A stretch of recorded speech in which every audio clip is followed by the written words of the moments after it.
Hello friends, कैसे हैं। मैं तो अच्छी नहीं फील कर रही क्योंकि सर्दी हुआ उसके लिए नहीं।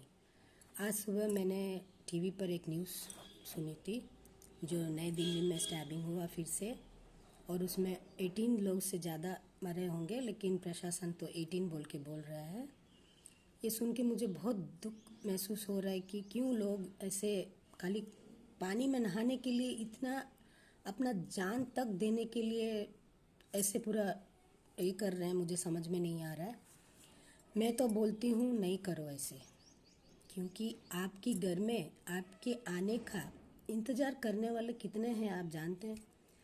वो तो यही सोचते होंगे मेरा भाई गया, मेरी बहन गई, मेरी माँ गई, मेरे पापा गए हैं कुंभ मेला में नहाने के लिए, वापस आ जाएंगे। लेकिन उन्हें क्या पता चलेगा जब आप गुजर गए हैं तो कैसे लगेगा उनको। एक बार सोचिए। मैं ये नहीं बोलती कि कुंभ मेला नहीं जाओ कि ऐसे पवित्र स्थानों में जाके नहीं नहाओ, जाओ, लेकिन जब आपको सुविधाजनक लगे, आप जाके वहाँ सुविधा से रह सकते हो, अच्छा से नहा सकते हो, बिना भीड़ रहे, उस टाइम में जा सकते हो। लेकिन ऐसे धक्का धुक्की करके एक दूसरे के ऊपर में चढ़ के अपना प्राण त्याग दोगे तो कहाँ नहाओगे। जब जान ही नहीं है तो क्या करोगे। जान रहेगा तो सब कुछ कर सकते हैं।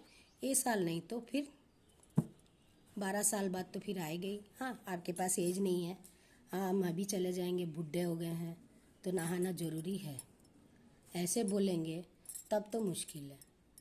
उसके लिए भी मेरे पास एक उपाय है, मैं बोलूँगी। और एक बार बोल रही हूँ, ऐसे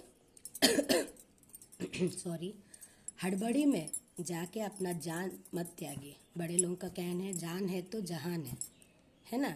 अगर जान रही तो सब कुछ कर सकते हैं, जान ही नहीं है तो क्या कर सकते हो।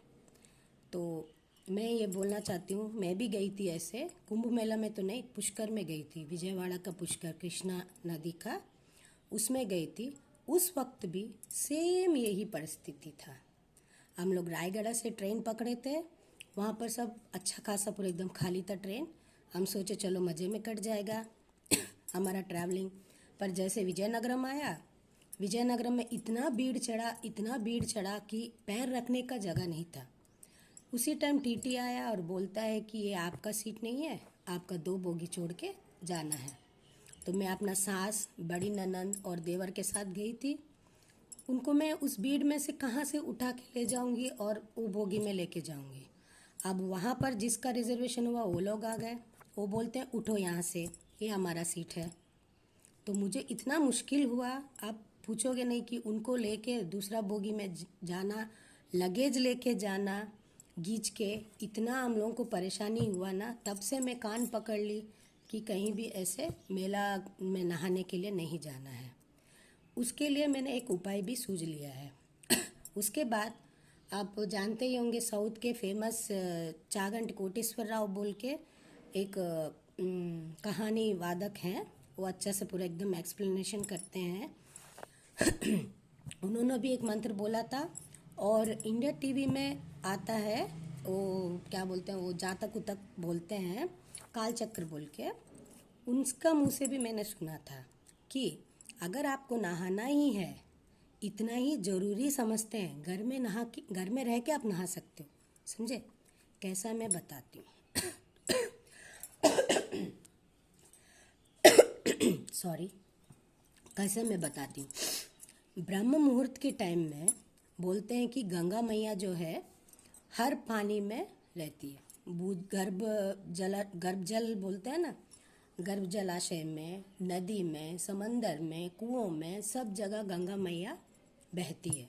तो अगर आपको नहाना ही है तो ब्रह्म मुहूर्त में उठ के वहाँ का पानी भी आप लेके नहा सकते हो। समझे। उसके लिए आपको गंगा मैया को आह्वान भी करना है, उसका एक मंत्र है। तो मैं बोल रही हूँ, अगर आपके पास, आजकल तो कुआं बहुत कम है नदी भी घर के पास में बहुत कम रहता है, नदियाँ तो है, छोटी छोटी नदियाँ रहते हैं, उनके पास में भी रहते हैं लोग।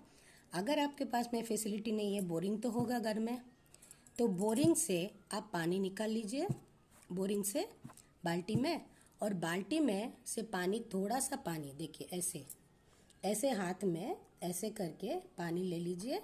लेके आपको एक मंत्र बोलना है क्या बोलना है, पानी में थोड़ा सा हल्दी डाल दीजिएगा, चुटकी सा, और बोलना है गंगे च यमुने च गोदावरी नर्मदा कावेरी सिंधु कृष्णा तुंगभद्रा ब्रह्मपुत्रा जल तस्मिन् सिद्धिं कुरु कुरु।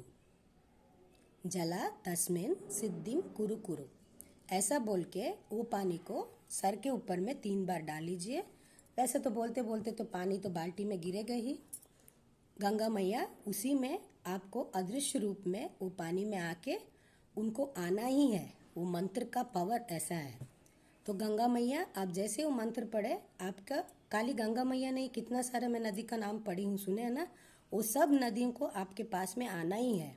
जब माँ लोग सब इतना सा नदी आपके पास में आ रहा है तो आपको वहाँ जाके नहाने का और अपना प्राण त्यागने का क्या ज़रूरत है।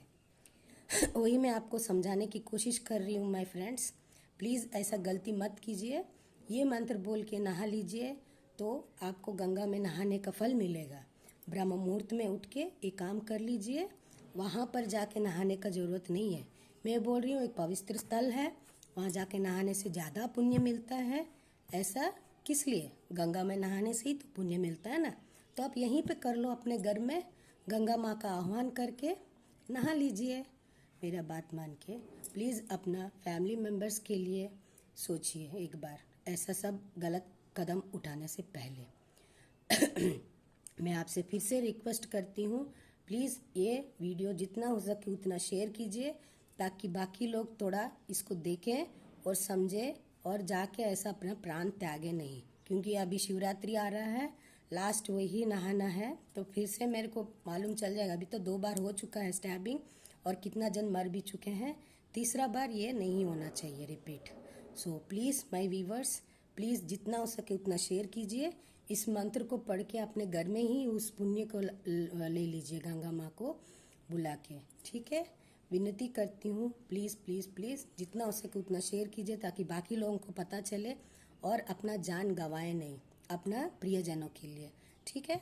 Okay, bye, thank you. Like share subscribe करना मत भूलिएगा। बाय।